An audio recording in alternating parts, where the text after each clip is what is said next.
everyone, it's Kim from Fleece and Harmony, and we're recording episode 91 of our knitting and crochet podcast. We're recording in our shop, in our woolen mill that's on our sheep farm in Belfast, Prince Edward Island. And I want to welcome everybody here with me. It's this evening when I'm recording this. And if you're watching this when it's first released on YouTube, it's actually March 4th, 2022. And we've got a pretty full episode again tonight. And I will be showing you some finished objects. It's a regular routine. Farm update. We'll talk about the animals a little bit. Then we'll talk about the works in progress, a few updates on those things. We're going to have one finished object actually that I'm going to show you, which is a continuation of something we've showed you before in the past.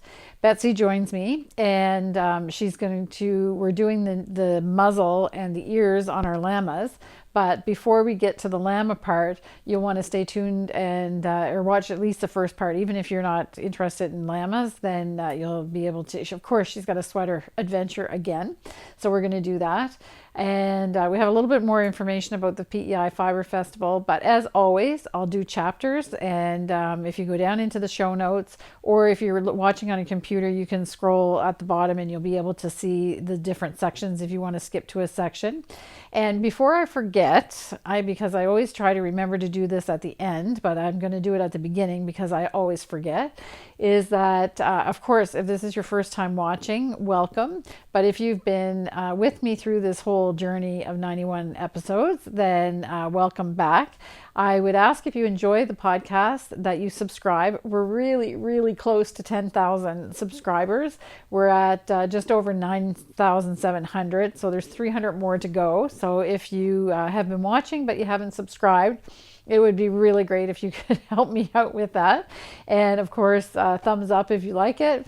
And I answer every comment. So if you want to make a comment and people have questions, or we just do a little bit of chit chat down there in the comments, and I answer everyone. So those are, kind of the housekeeping issues. So if we'll get those out right away at the beginning, because like I said, I always forget by the time we get to the end of the podcast, but that I wanted to mention it. So as always, we'll start with the farm update, which usually includes a weather report. So there's not really anything new to report on the weather, except that it's the same as what we've been having all winter. A little bit of snow, a lot of snow, freezing cold, like way down in, minus 17 or minus 18 degrees Celsius, and then rain. So that's the story of this winter. It's a bit unusual, I have to say. We don't usually have this much fluctuation. There's been 24-hour periods where the temperature has changed by 20 degrees Celsius, which is really, really crazy. So it's been a bit nuts. But what the bad thing about that, we dress for the weather, so it's not like we're really that bothered to go out and feed the animals and look after everyone in the cold. But what's really bad with all of this freezing and thawing and rain over snow is that it's creating ice. And there's lots of ice. And when the snow blows off the ice, then it's really, really slick. So, like skating rink type of thing. And the sheep are okay because they're in the barn. And if it's really icy, they don't really go out or venture too far from where they are. So they have free access to the outside, but they can stay in if they want. The horses are out more, obviously. And it's really, really, Ken and I are laying awake at night sometimes thinking about the horses. So we're bringing water over to where their hay is so that they don't have to walk very far. But inevitably, they want to go for a walk, so they go for a walk. And the other day, when we were filling their water buckets, Miles came over to greet me, and he walked right across a really, really slippery patch of ice. And I was trying to persuade him not to come across, but he came across and he slipped. So I just about had a heart attack because he fell on the ground. Luckily, he kind of got his feet underneath him a little bit, so he kind of did a slow slide into the fall. So he didn't hurt himself. He's fine. But it's always a panic because, of course, all you think about is that they could break their leg. And it's really hard, because if they go down like that and then they try to get up, you can't help them, because first of all, they're trying to get up, so they're kind of, he wasn't really thrashing around, but he was trying to make a couple of attempts to help. And honestly, if I could get close to him and I would have just put my foot in front of where his hoof was, that would have given him enough leverage that he could have gotten up. But of course, you can't really get that close to them. So luckily, it was slick where he slid, but there is lots of bumps that were around. So luckily, he just got his hoofs on a bump and was able to get right back up again. And he, like I said, because he wasn't running or anything, he was just walking very slowly, and he just kind of slid into, but he was on the ground, and it was more like how was he going to get up rather than what happened when he fell. So that meant that we had to, because I didn't want to risk them coming over to where the water buckets were, so we had to move water to up where they are, where they have their shelter and their little, their hay is there. And around the hay, it's all rough because there's straw from, bales of hay and stuff that they've already eaten, and there's lots of manure around there. So that's really rough there. So they've got good footing there, but I didn't want them walking over those slippery parts. So that was a little bit scary. But as I said, he's okay, and everybody else is okay. They were a little bit timid even after the ground roughed up. So then we got snow, and then that created good footing again, because even though the snow was over the ice, it was really stuck to the ice. So it was sticky snow, so it roughed things up again. So then they were fine, and then they were running around. So they felt comfortable. But I had to lead Miles over to a different section, because they also just can't stand in one place all the time. Like a horse has to move. So I walked him around. I put a lead on his halter, and I walked him around a little bit so that he understood that it was safe to move around, because I didn't want him stuck in the same place, because like I said, horses really need to move around. So they're all good now, and now we've had that sticky snow that's over everything. So even though it's not really very deep, it's really, really improved the footing. So we're back to normal, the normal. Everything's normal. They can go everywhere in their field and not have to worry. But that was a little bit of a heart attack that day. So the sheep are all fine, as I said, and everybody was commenting on Diva about her wool, and asking me if we use her wool. So Diva is actually a sheep that we don't use her wool, because it's absolutely terrible. So Diva is a Suffolk, an old Suffolk, and her wool is beyond rustic.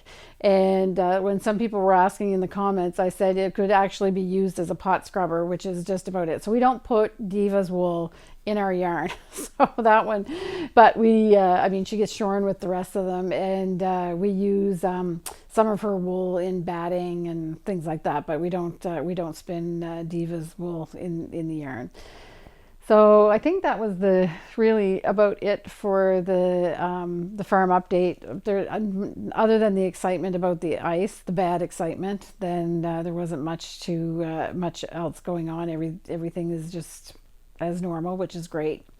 And so this weekend, I think the temperature's supposed to rise, and we may get rain, but it's going to snow immediately afterwards. So it sounds like it's more like ice pellets, which is better than just rain over top of the snow. So we're hopefully getting to a point where it's going to be better weather than bad.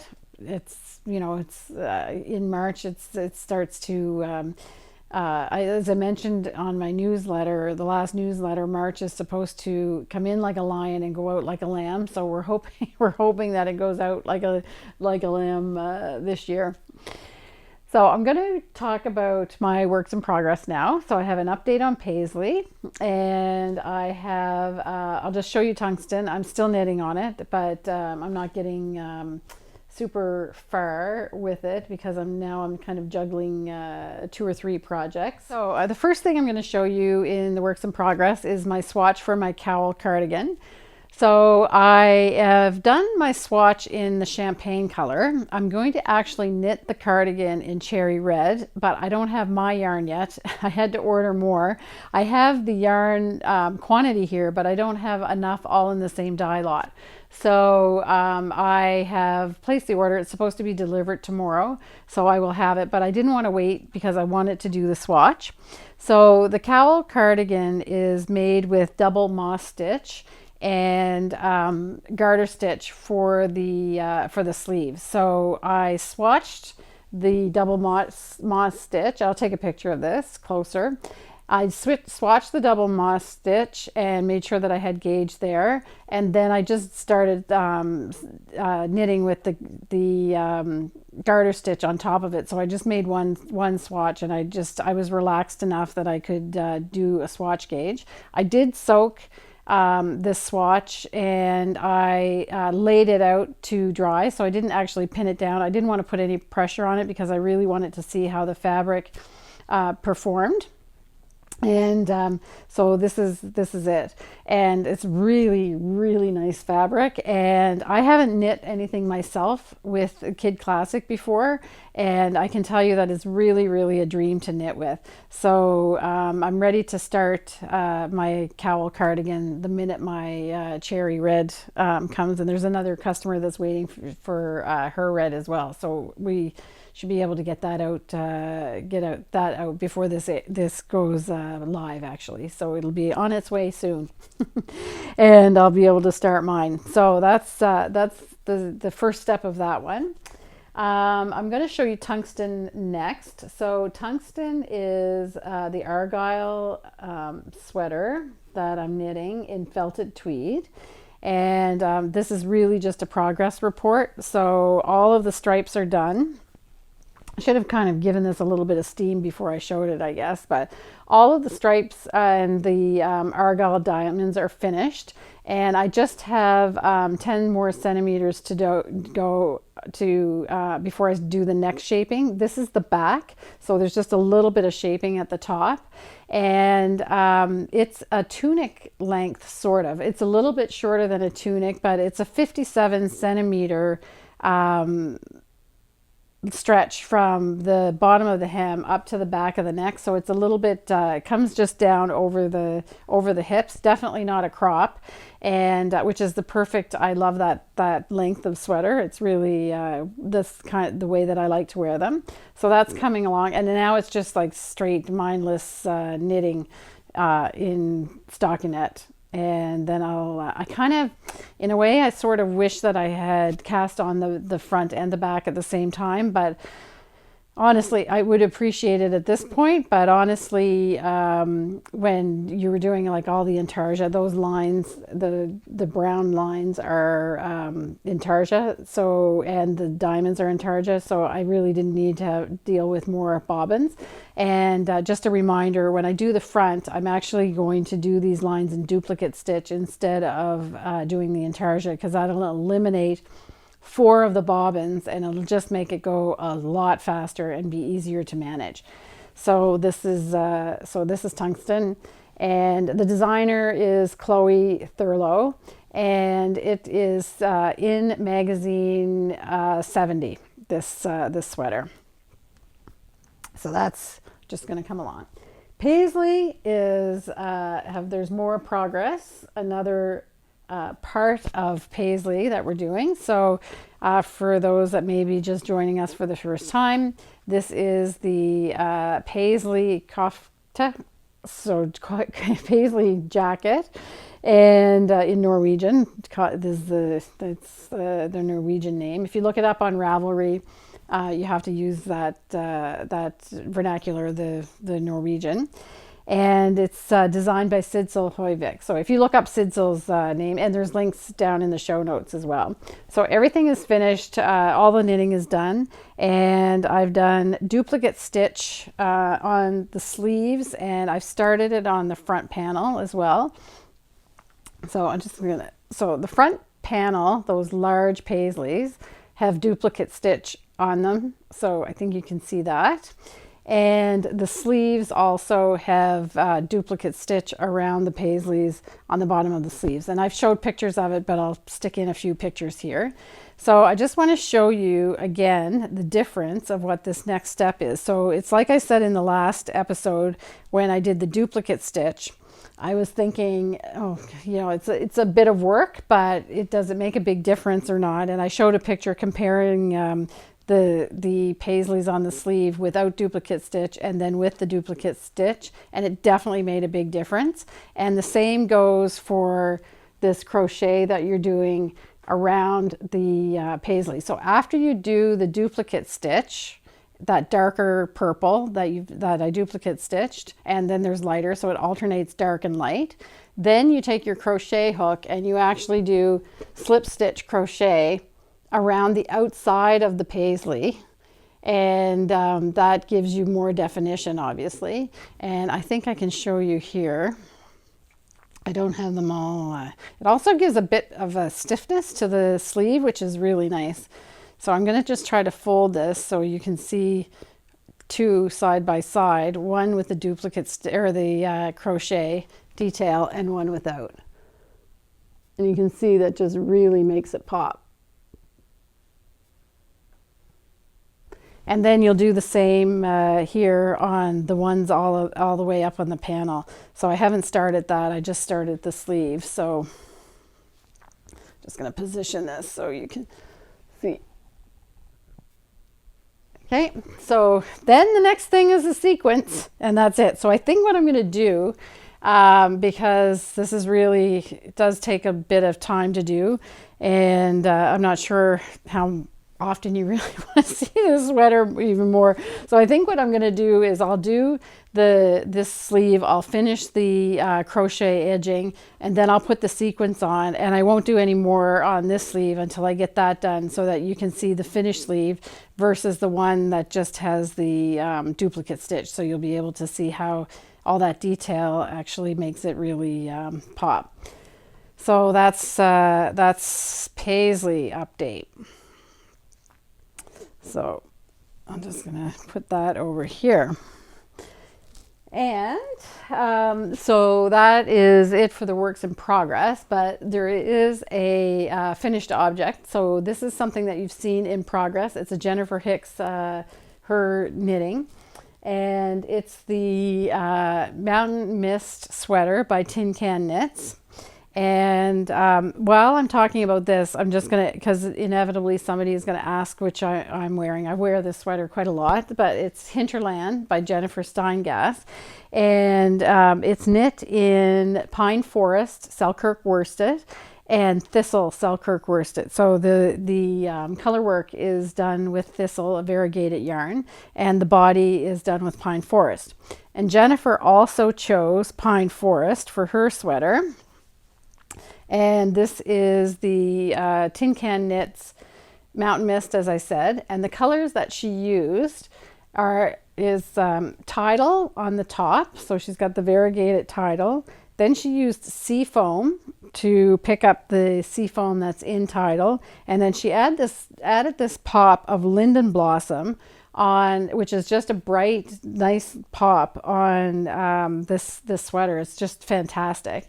You might have recalled that she did the Mountain Mist hat first, and she used this combination, and then she liked it so much that she decided to do it on the sweater itself with the same colors. And it's just that it's always, they say when you're choosing colors for color work, if you have one color that just is a little bit not quite the go-to color to go in and match, like something that's just a little bit different, that's what really makes your color work stand out. And I have to say I agree, because this green next to these other more muted colors is just fantastic in this sweater.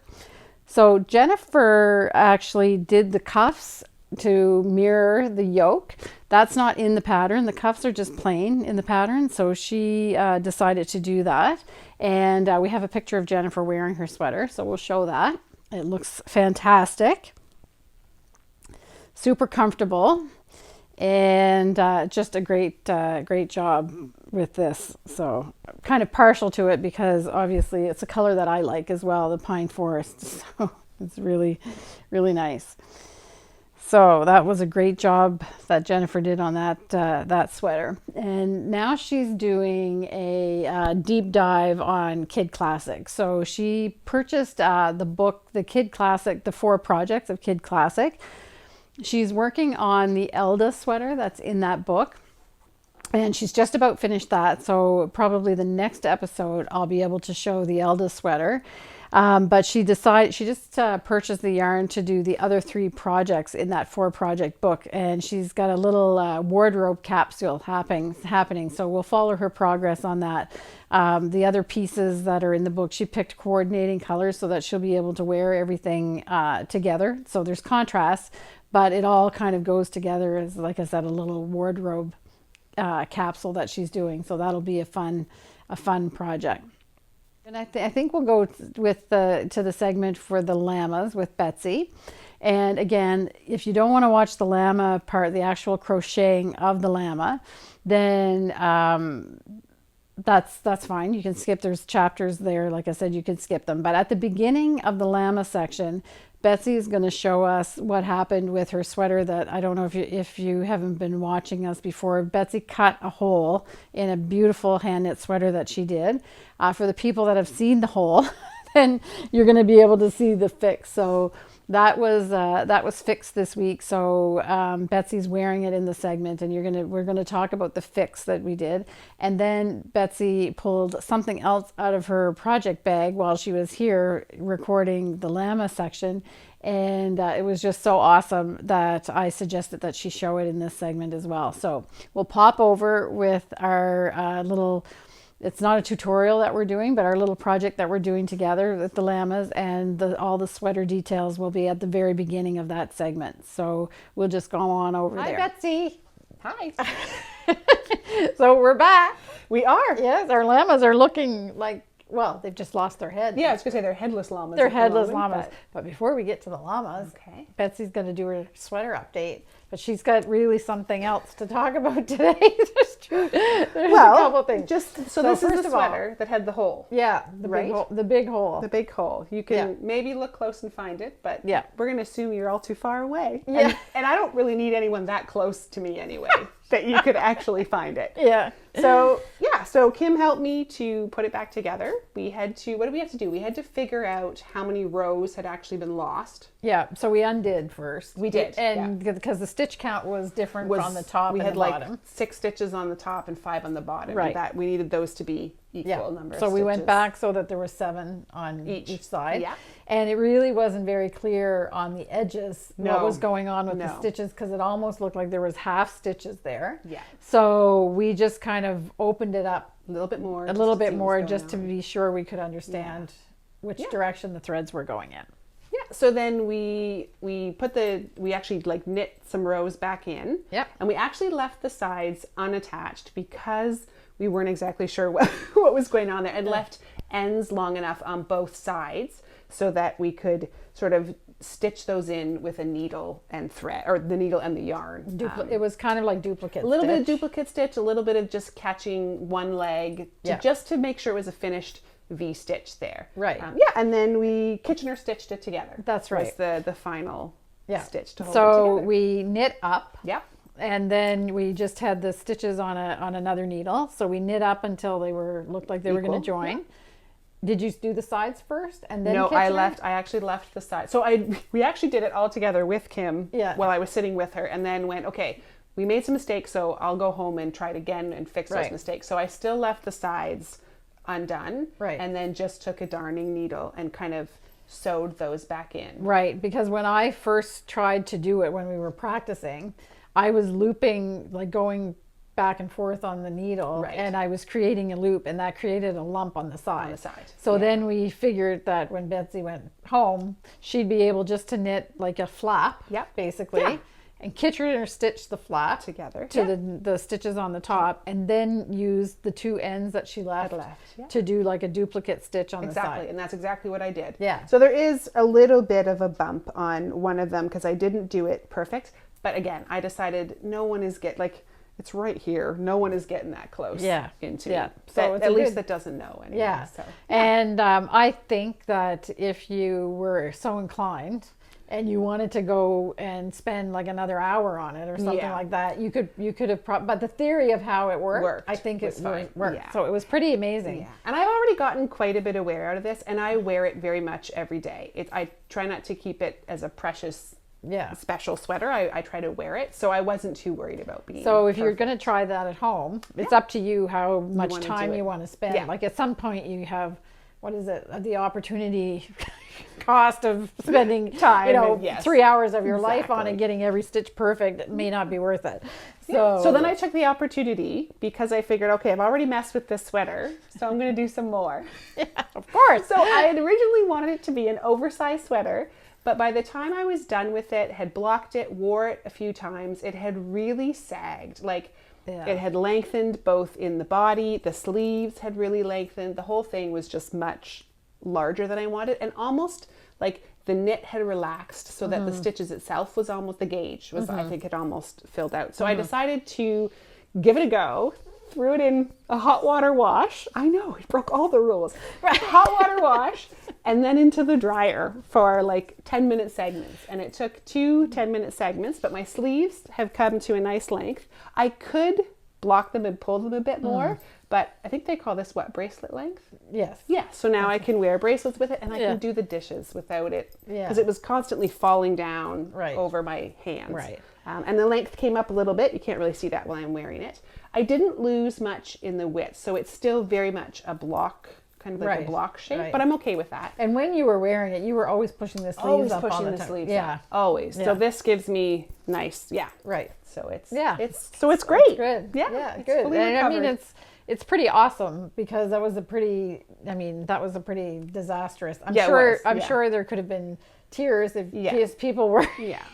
And I think if not everyone had a Kim in their life, they might have just set it aside, and that would have been the end of it. Well, but I didn't know what I was doing.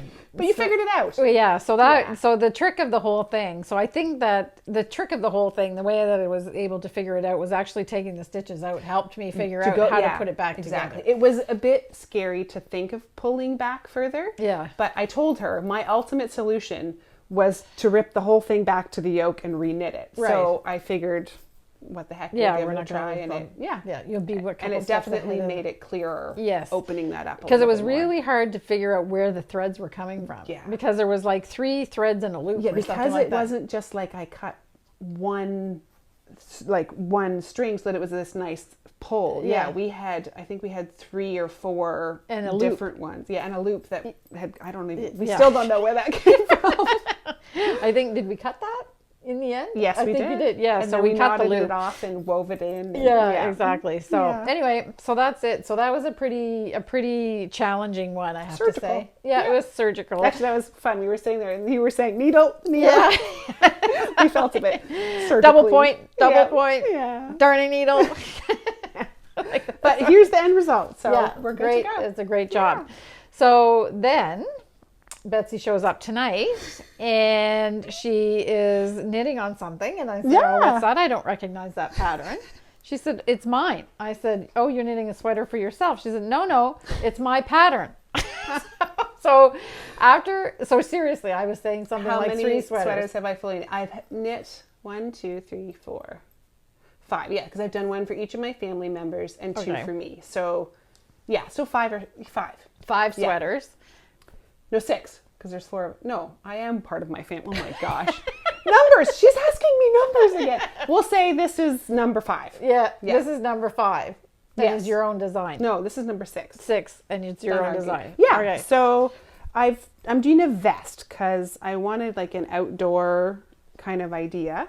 So I started by just playing with color work. I wanted to just try some things. So I just went online and found charts that you could just follow, and I a stitch dictionary. You could use a stitch dictionary. I want to find. Actually, I want to talk to you about finding a Norwegian stitch dictionary, so that I will have those charts from a book. So I also want to make sure I'm not stealing from anyone else too. We have something that can help. Yeah. So each row, I just looked up a new chart and chose what I wanted to do, and went ahead and did it. And then I didn't want on the front to carry on because I was doing it pieced. So I just did stripes on the front, which it's a bit busy, but I think it's okay. I don't think it's busy. Okay. No, I think and it's then I'm doing ribbed around the bottom and the neck and around like here. So this will all get folded. So that's double. It's like a facing. Is that what you call it? Well, yeah. It's the same as your sitzel because except you had a purl row. Right. So I'm not doing that. But you're doing a face. It's a facing. So I would call it a rolled hem in the sewing world. Yeah. So the bottom, the neck, and then the little sleeve cuffs will have. Like and you're going to make it shorter there, so it's actually going to look like a little. Just a little. What would they call that? A welt? Maybe I don't know. I think it's called a welt. Yeah. It'll sort of be like a welt. Kind of idea there. Yeah. And then I may try to line it with an adventure I had. We'll see how that goes. But I'll tell you more about it later if it works. If it doesn't, you'll never see it again. And just to be clear on the neck, you're going to roll that down. We roll down inside, so it's like another facing. And then it'll have a zip front on it. It's amazing. So and you picked up stitches for the neck and picked up stitches for the sleeves. So. Yeah, which at first I was going to. Your edges are really neat. Oh, thank you. Very good. Very well done. Yeah. It's really nice. So. Yeah, it started out. My husband gave me some. What's a way to put it? Some more affordable yarn for Christmas, just because I didn't want to work with a more precious yarn when I didn't know if I was going to like what was in the end. So I think it's out of New Brunswick. It's a what do you call it? Briggs and Little? Yes. Yeah. Yes, well, that's a very classic yarn. That's maritime yarn. Well, the people love it.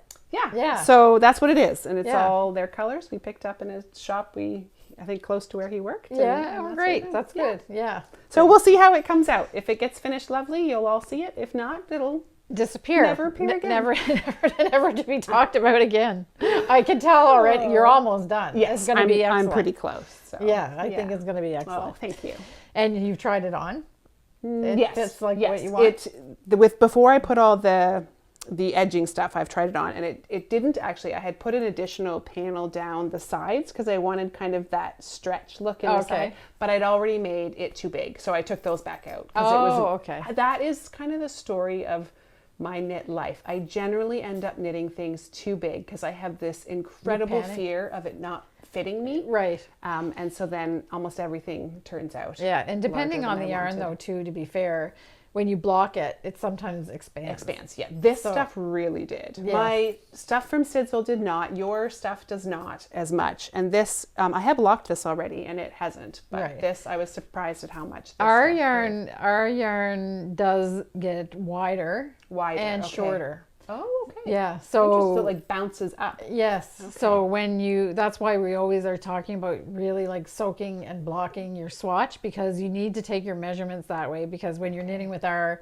yarn that we make here, this must be something about the fiber that we're using, and it gets shorter. So we showed this in another segment, like way back. I did this, the Roscoe by Martin Story for Ken. It has a big, Fair Isle motif on it, a sweater, and it fit perfectly before I blocked it. Okay. And then when I blocked it, it was too short for him. Okay. So he wore it around kind of, just looked skimpy. It's not like it didn't look good, but it just looks skimpy. You never want that feeling where you always want to pull. Yeah, exactly. Down. Yeah. So after a year of him wearing it like that, I said, just give me the sweater. I still have like part of the original skein that I had.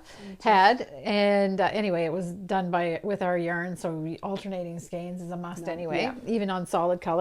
So I actually, it was bottom up, but I ripped back at the cast on. Okay. I took the whole thing back to as far as I thought would be far enough to start blending the skeins.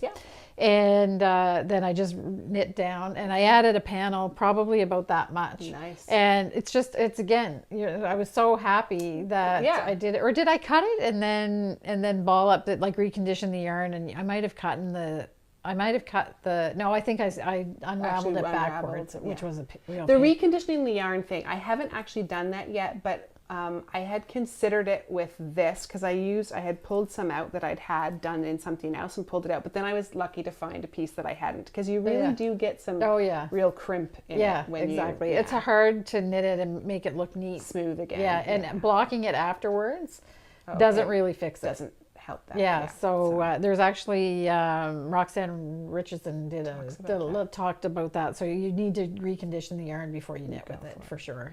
Especially if it's been there for a long time. Yeah, exactly. It's so then the difference, it's the same thing with that sweater. So now, instead of always wearing it and loving it, but always feeling like you had to pull it down, he wears it and truly loves it. Yeah, and it was a matter of 2 inches. It was made to be. Yeah, and it's a matter of 2 inches on the length, and that's. But in the end, it's always worth it. I know it feels so painful. Yeah. To rip something back, especially when you've been wearing it. But I've both the sweaters now. I've hacked up and redone. I really do like them better. It's worth it. Yeah, exactly. Yeah. And that's why that was the first sweater that I knit with our yarn that we made. Oh, so I wasn't really. I didn't really know exactly. So now we know that I always know when I'm knitting, when I'm going to block. I know what my swatch gauge is after blocking, because I always block my swatch just to make sure. Okay. And then I don't panic when I knit, because it goes out wider. So it always looks like everything's going to be too small. Right. Which, and then you panic and want to knit more. Yeah. So I don't panic that, but I always make sure that the length is the length. There's a little extra on the length. Okay. Yeah. That's good. That's also one of the incredible benefits of working with the same yarn multiple times. Yes. So I know there is so much yarn out there, so that I understand why people want to try it all. But I would definitely recommend doing a few projects out of the same yarn, and you'll really learn. If it's a yarn, if you like it. If it's a yarn you like, then you really start to get to know how. I realize I haven't come wearing Fleece and Harmony yarn. Oh, I did the one day when I bored my daughters, but we do actually have more garments in our house that are Fleece and Harmony than we don't. Yeah. But I just haven't happened to do me yet, so it's time. Yeah, sure. Good. All right. So now it's time to talk about the llamas. Oh. Can we do one quick thing? I'm taking up a lot of time today. Yeah. Because I have to show you. Because it's Kim's fault. Oh! So this is little cotton rabbits? Yeah. Little cotton rabbits. Same designer. But when I went on to look, I thought, Kim's done the bunnies. So why not try the badger? Oh, so there he is. Cute. So adventurous beginner that I am. First 2 lines into the pattern, and I have to pull out the computer and YouTube how to do KLL. Yeah. Knit 2 KLL. I'm sitting there, knit 2 kill, knit 2 kill. Because that one is a bit, the tension matters for that stitch. It's not actually kill. It's, what is it, knit left loop? Yes. Or knit left leg? I forget. It's been a while since I did my bunnies, but you go down into the one, like 2 down. It's how you get the increases. I think RNA calls it it's the increase that you go down into the grandmother. Okay. Yes. So, I can understand why he says that. Yeah. Because you go 2 down. Yeah, you go 2 down. So that's how we get the increases in the face. Oh, it's really cute. Does he have a name? No, I don't even know if it's a boy or a girl yet. We'll see what it comes. The pattern comes with a little colorwork sweater, turtleneck sweater. Oh, okay. And some little pants. Yeah. So I have to make those yet. So I don't know if everybody can see. He's really cute. So this is a lot smaller than mine. Maybe just because I'm a tighter knitter. I don't. Yeah, it's a nice fabric. What yarn is it? This, I think. Oh, okay. This is your crow wing. Okay. And this is your natural.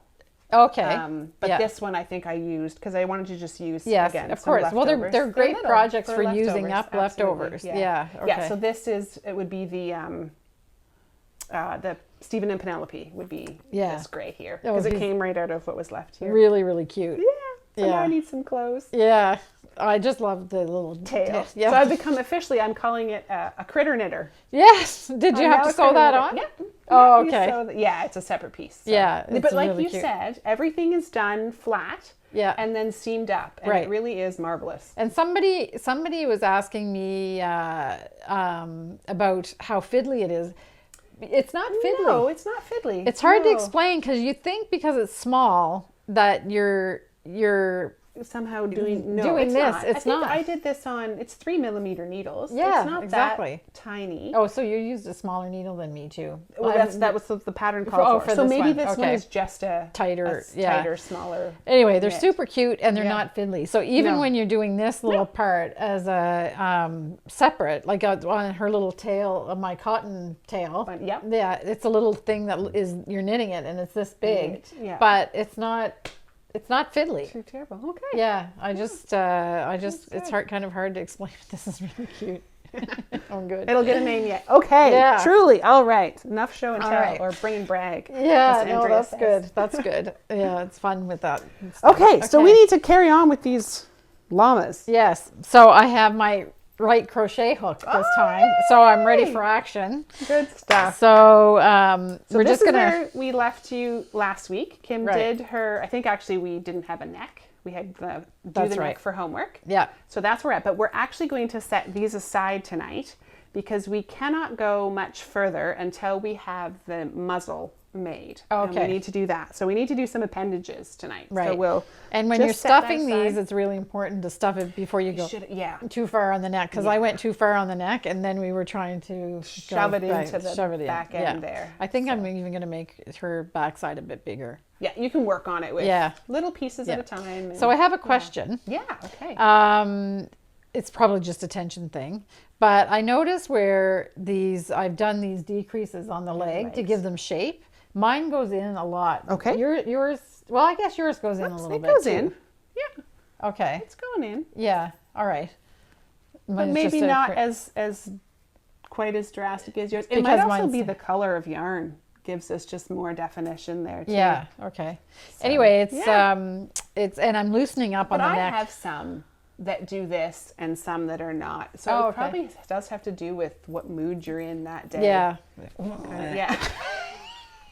Whether you're in a snap the head off your hook mood, or if you're a little more relaxed. Anyway, I was doing this, was that last night or the night before? I forget. Anyway, and I was like, oh, I've been trying to keep it so tight to be the same as this. And then I'm like, forget it. It's just not relaxing anymore. So I just loosened up and it's not making a big difference. It's really not. You're not going to relax that much that you're going to change. Yeah. Significant. So again, I'm just going to fill this out a bit. It's not as important as clothing because this doesn't have to fit anyone exactly. in the end, right? Yeah.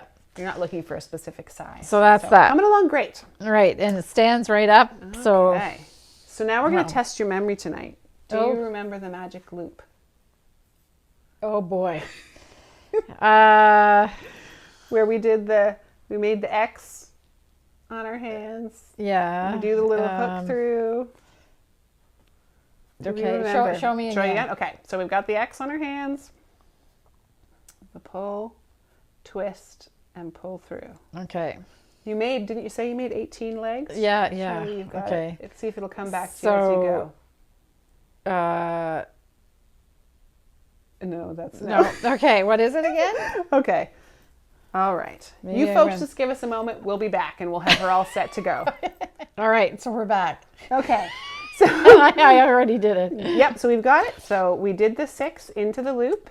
Then we're going to pull our loop shut. So now we have our little circle. And I guess we're just going to repeat that this is not meant to be a tutorial. No. So we're not going to go back and show you how you can look up the magic. Is it the magic circle? Magic circle. A circle. Yeah. Did I call it a magic loop? Yeah, that's fine. I just wanted to be sure. You're right. It's a magic circle. Not to be too picky, but if people are looking for it. If they're looking for it, it matters. Okay. Yeah. Crochet magic circle. So now we're going to increase this to 12. Okay. So to do that, we're just going to put 2 single stitches in each one of the stitches. Right. So we'll do that and then we'll meet you back here. Seems familiar. Okay, so we're back and came round. We did the 12, so it would have been 6 increases, and we still just have a very flat circle. Right. Like this. So the next, we're going to increase it up to 18 stitches around. Okay. So for that, we just go 1 single stitch, then 2 in the next one, 1 in the next, 2 in the next, all the way around. And then we're going to do a couple of solid rounds, and we'll show you in a bit what happens when you just start doing the solid rounds. Okay. Without the increases. So we're going to increase, and then we'll do some solid rounds, and we'll show you what we've got at the end. Yes, and I'm happy to report that my hook is still intact. So I'm already loosening up, I think. Yes. Relaxing here. Yeah, relax. Okay. So we did the flat. I've started curling mine already, but I wanted to come back in for a moment just to let you know here. So it was a flat circle of 18, and now we're not going to increase anymore. So we're still doing that 18, but the little hint I want to give is when I go in, I want it to actually start curling upwards, coming up into more of a tubular shape. So when I do my stitch, I actually pull it up and kind of around and bring it up and over and then do it up. Does that make sense the way I'm saying that, Kim? I think so. Rather than just kind of putting it in straight, I actually give it a bit of a twist and point it in the direction I want it to go. Twisting like this. I'm giving it a curve. Yeah. It's because I want it to start to curve upwards there. So going in just as if you normally would, but when you get to this part, you just kind of twist it up. You're just twisting it up like that. Or away from you, or away from the center magic circle. Yeah. Different ways you can say that. Yep, that makes sense. Okay. All right. Okay. So we'll finish that off and then we'll show you that completed muzzle. Okay, Kim, we're going to get you to pause there. Okay. Because I can see a little difference that's happening. Oh, you're getting some good curl. Okay. Okay. So as I was looking over at hers, I thought, oh, maybe it's still staying a little too open and flat. But you are getting a good enough amount of curl there. Okay. What I would have suggested, if it was still too open and flat, I would have suggested putting in 2 decreases.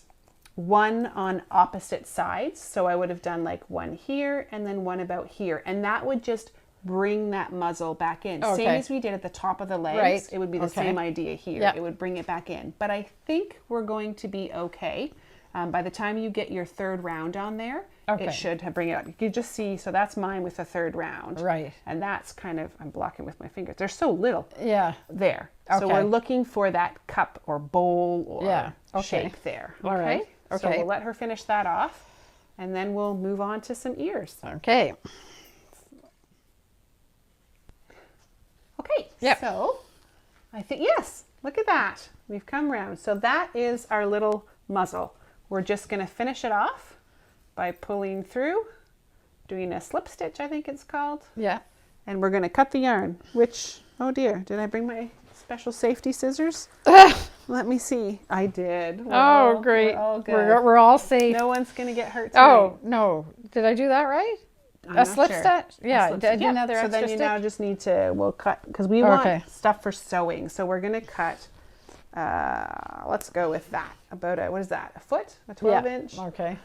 So that we have enough to, because this will actually get sewn right onto the face. So pull that through. Okay. And then we'll just set that aside.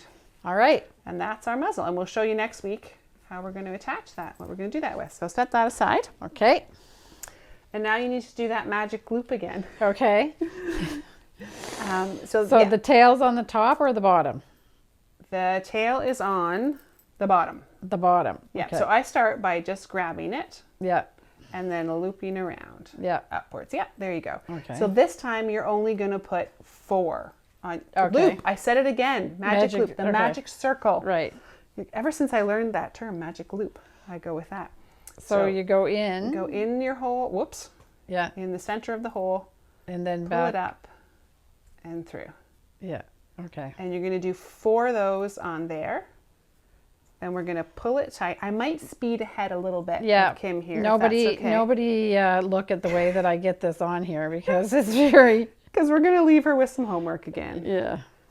Just so you're not watching us stitch all the way. So this time our circle is even tinier. It's almost more like a crescent shape. Let's see, good golly, that's tiny. See if the camera can even find that. So kind of a crescent shape, but we're going to finish the circle by going into, when you go into that first stitch of your round, it closes that in a bit.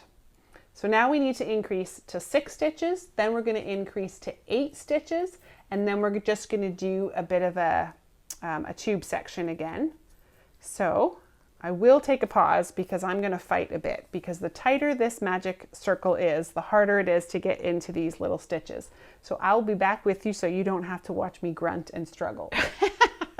Well, better you than me. Okay, so I have finished my 6 rounds of 8 stitches. Okay. So 6 rows essentially is what we went for.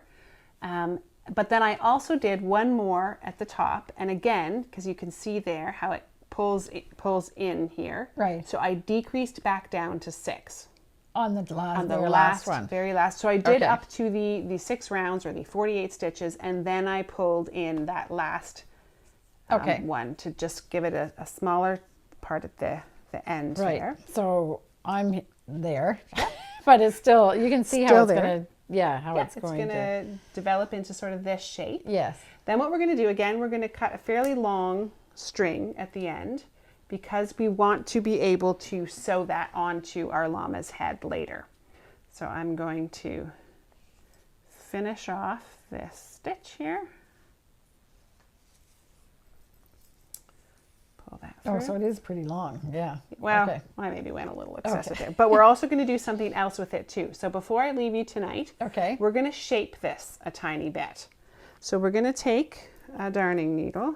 Oh, here, I have your darning needle. It's okay. I have a few, and my favorite one has a sharp tip. Oh, okay. I almost always work with a sharp tip unless I don't want it to actually split yarn. Then I'll work with a dull tip. But I might have 20 darning needles in there, but this one is my favorite to bring out.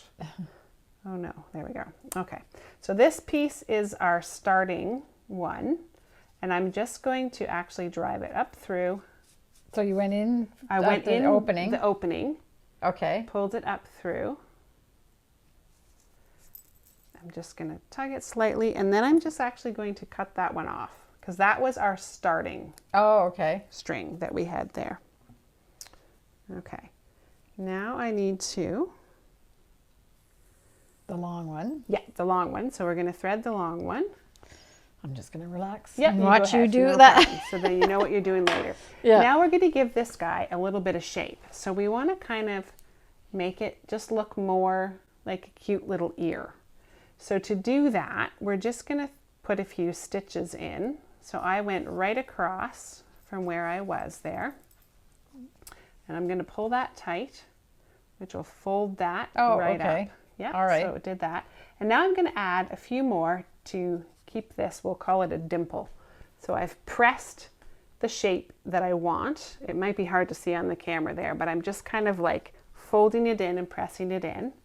And then I'm going to stitch it into place. So you're going all the way across, like over the gap, you can if you see want. that there. But I'm going to pull that tight because I don't want that to show. Then I find an X to follow through. So it would be similar to a duplicate stitch. I want to follow the stitch that's already in existence there. So that piece isn't going to show. So it's on the outside, basically, but following a stitch. And then I've come right back across the top again there, or across the dimple, we'll call it. And I'm going to pull that and pull it tight again to kind of get this shape. And this one I'm going to make leaning this way a bit because I'll have one ear that will lean this way and the other will kind of lean this way. So I'm sort of shaping it as I go, pressing and shaping and tacking in place is what we'll say we're doing. I'm going to do one more across the dimple again. Oops, he wrapped around.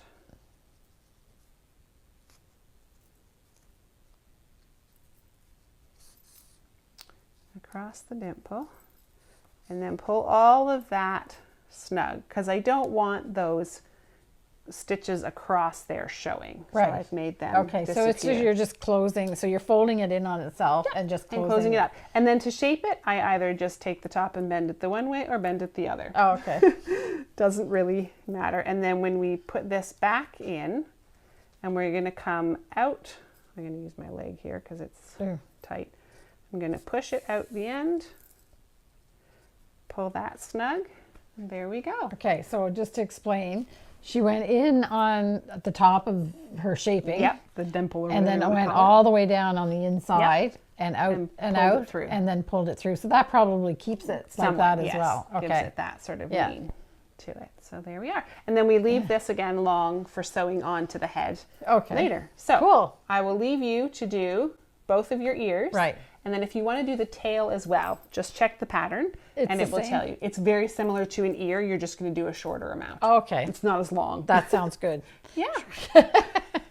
All right, Betsy, thank you. You are welcome. Yes, and more sweater adventures to come. I don't know what you're going to do to follow up for next time. Some more ideas, okay. but maybe not by next time. Okay. I need to finish this one. Yeah. And I have we'll see. Great. Okay, okay, thanks. See you next time.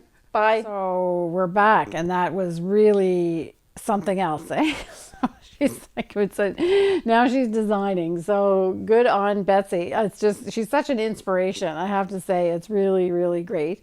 And she's just an excellent knitter, and she's able to figure out things, and how she's got great ideas, and she's gutsy, and it's good. So it's always a pleasure to see. You never know what she's going to show up with and what she's going to do. So it's really great. So thanks, Betsy, for joining me for that. And the llamas are getting close to being done. So that's great.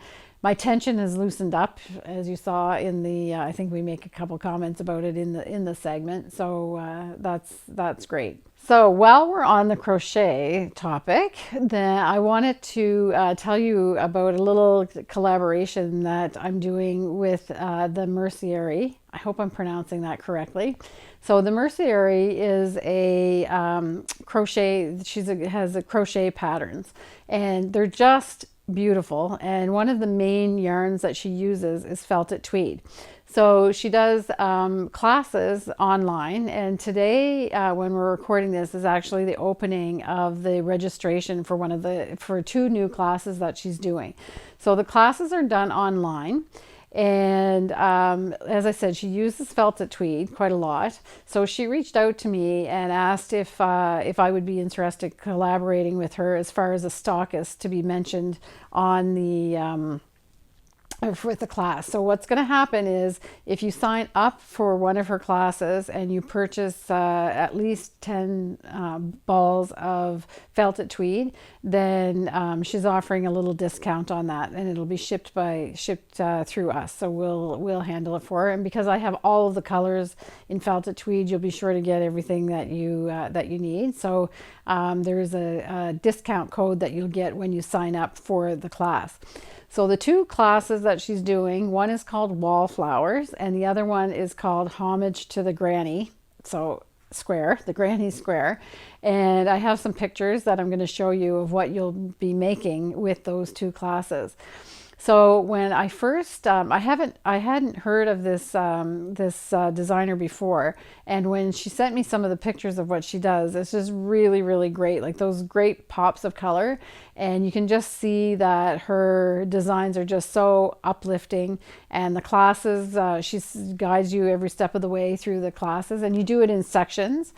So the offer for the discount is actually available until the last class is presented. So I think it goes to October 22nd. So it starts now and goes until October 22nd, and you get the discount code when you register for the class. So I'm really, really happy to collaborate with her on that. So that's great, and I mean, it's fantastic. She's got a really nice newsletter too. So if you're interested in newsletters with crochet, it's a good one. So you can check her out. So we're up to the shop up. First, before we do the shop update, there's no more news on Pierre and Penelope because they're done. And for people, again, that this may be the first episode that you've seen, these are little rabbits that I knit from using the pattern from Little Cotton Rabbits. So that's Julie Williams as the designer for Little Cotton Rabbits. And so these two guys, or guy and girl, were waiting for me to be able to find buttons that are small enough to go on their clothing.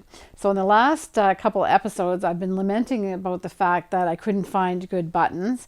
And I have to tell you, the universe has answered my call. I've been getting people sending me buttons, and so I haven't had a chance to put them on yet, but it's so wonderful. I want to thank everybody that sent me buttons. I feel really honored and privileged because I know that some of the buttons came out of grandmother's button boxes and things, and some of them are still on cards, and they're really old buttons and old fashioned, which if people have been watching for a while, you know that I have a real interest in history and am really in tune with the past and everything, and just opening the envelope and seeing these old buttons in there is just I don't know what to say. It just made my heart sing, and I'm just so grateful for the generosity of people that were sending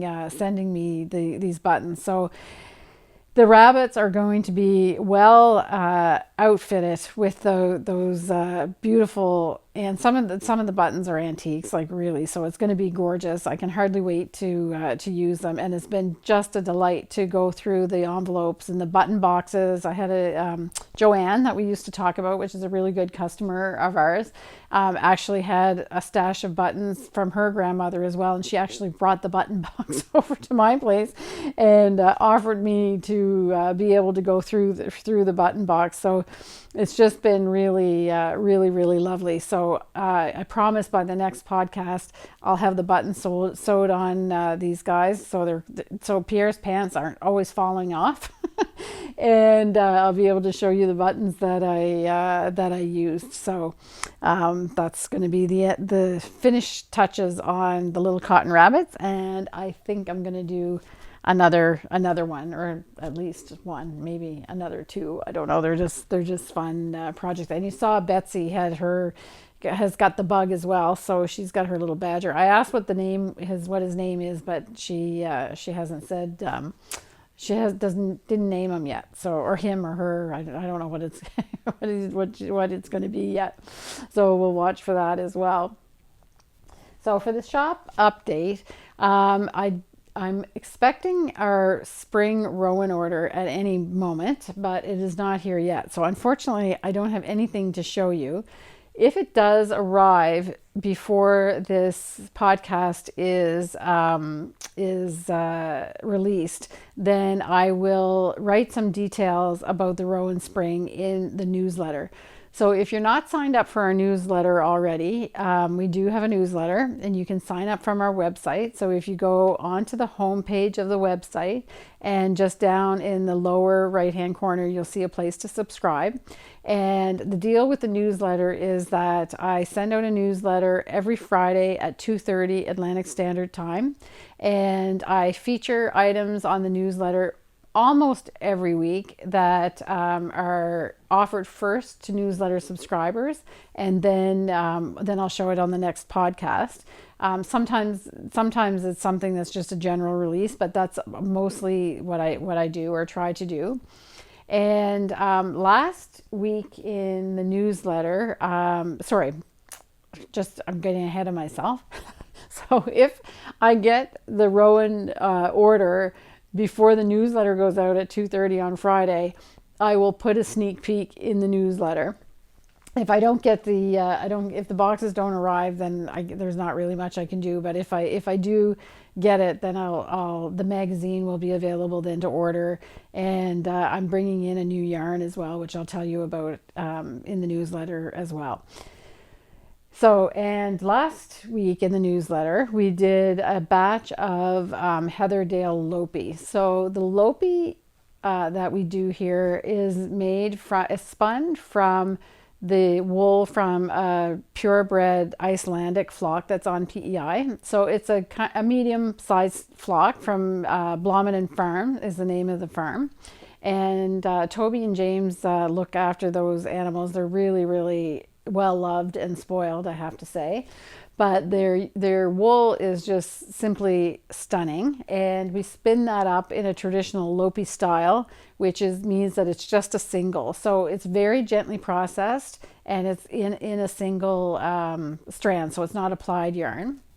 And the batch that we did this time, so we do batches where we have kind of the base yarn is sort of a fawn color because they've got colored sheep there. So there's some brown and black and gray sheep. And then they also have white. But the white that we had in this batch is actually a really quite close to a full white, I would say. And I'm going to call it, so that's natural white. And we had quite a lot of this fiber. So we spun it up and then we dyed it in colors. So we did left some of it natural white, and then we dyed some A Night Without Stars, and then the Trondheim blue. So you see where we're going with that. It's gorgeous. And we also dyed some in spruce. The spruce is gone because it was ordered, people were ordering it from the newsletter. So this is Selkirk Worsted, but you can see the color of spruce. It's a really beautiful jewel tone. And then we also have some amethyst brooch. So the amethyst brooch was actually dyed on the fawn base that we had. So it has like a richness, a little bit of a heathery tone to it. So we have really great colors with this. Yeah. So the weight of the skein is 125 yards to 85 grams.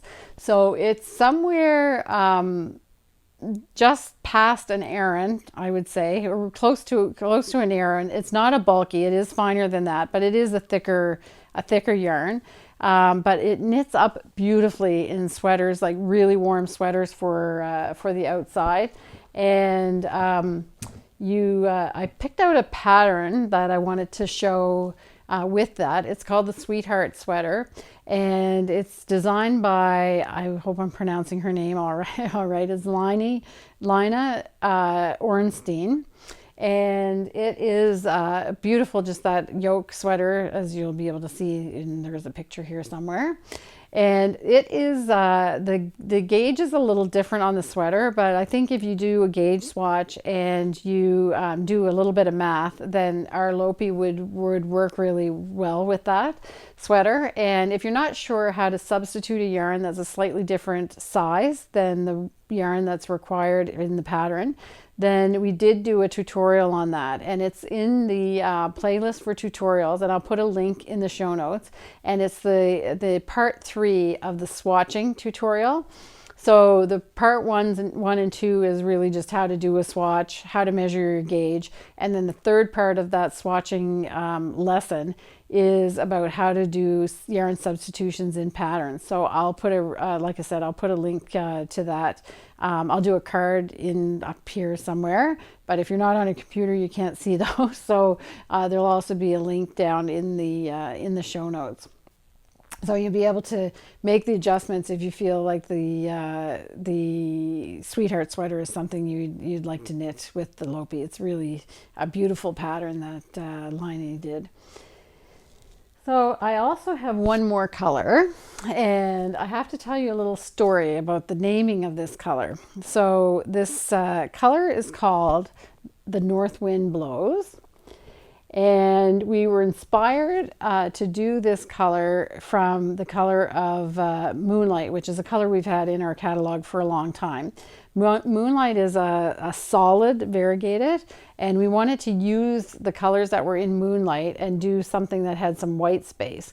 So we had this yarn, and we had it sitting around in the shop for a while, just trying to figure out what we were going to name it. And we had a visit from one of our good customers, Laura, and she comes from a little town or community west of here called North Winslow.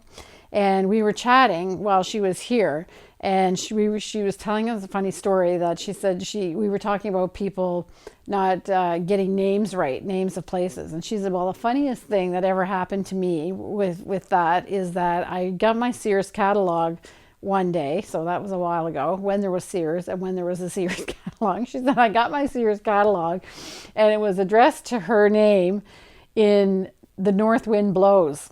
So, or North Wind Blows, and instead of North Winslow. So we laughed and laughed, and we said that's the perfect name for the yarn that we just did, that we were trying to figure out the name. So it's called The North Wind Blows. And it's got this beautiful blue and stormy gray. So it goes great with crowing, which is black, and with slate and with other colors. So we have this yarn in stock. It'll be part of the regular lineup that we have on in Selkirk Worsted now too. So if you want that color with the funny name, then that's also available in the shop. And I think that's it. There's until the Rowan order gets here, I've got lots of books that I ordered, so new books, and I'll be showing those things just as soon as they come in. It was a little bit late. I think their products got held up somewhere. It's probably just the residual effects of everything that's going on and weather and that kind of thing. So it's a little bit late, but it's on its way.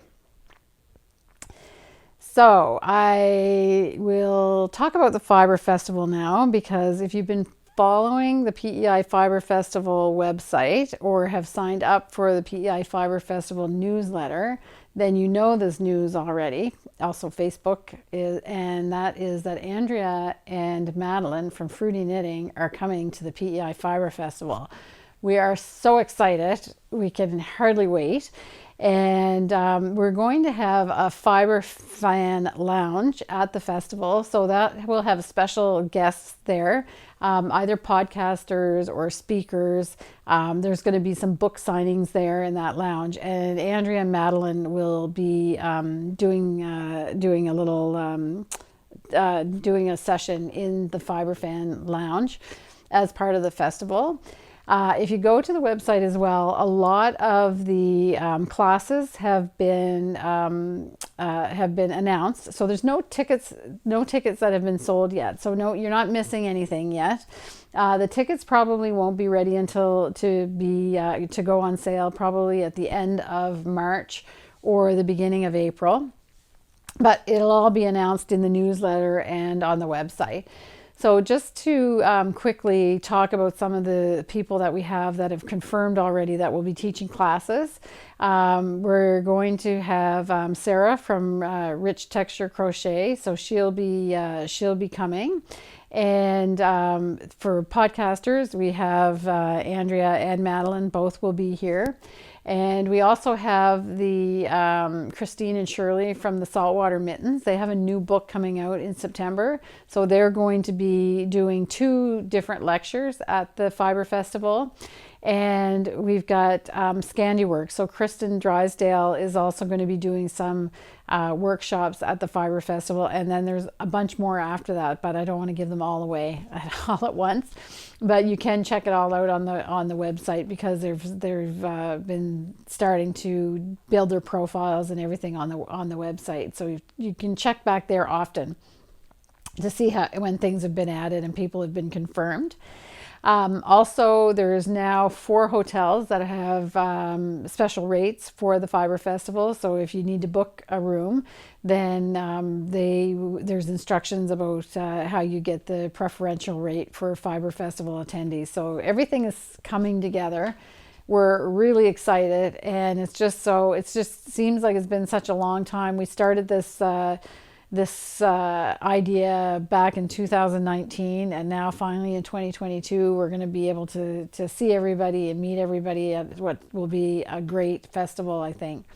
Also, the vendors that have been confirmed so far for the Fibre Festival are there.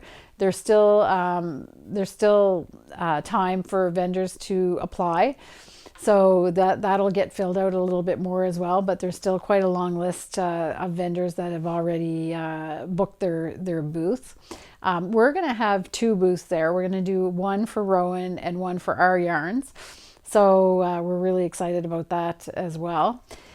And I don't know, it's just going to be great. There's all kinds of great things being planned. There's going to be a Kaylee, and there's going to be a bunch of other things happening. So just check with the Fibre Festival website and sign up for the newsletter, and you'll be right on top of all the news. And with that, I think we're ready for the harmony part. It's another full episode. So before we go to the harmony part, this week it's going to be, I'm calling it the winter pond. So that'll just set that up a little bit. So you'll be able to have 2 minutes of relaxation of a nicey icy pond that we recorded. And with that, I wish everybody a great 2 weeks. And let's all just hope for peace and happiness. I don't think it's ever been more important just to put our minds all together and just hope for peace, and that the next 2 weeks we can find some joy and happiness in our knitting and in our lives. So have a great 2 weeks. Stay safe and enjoy the harmony part. Bye.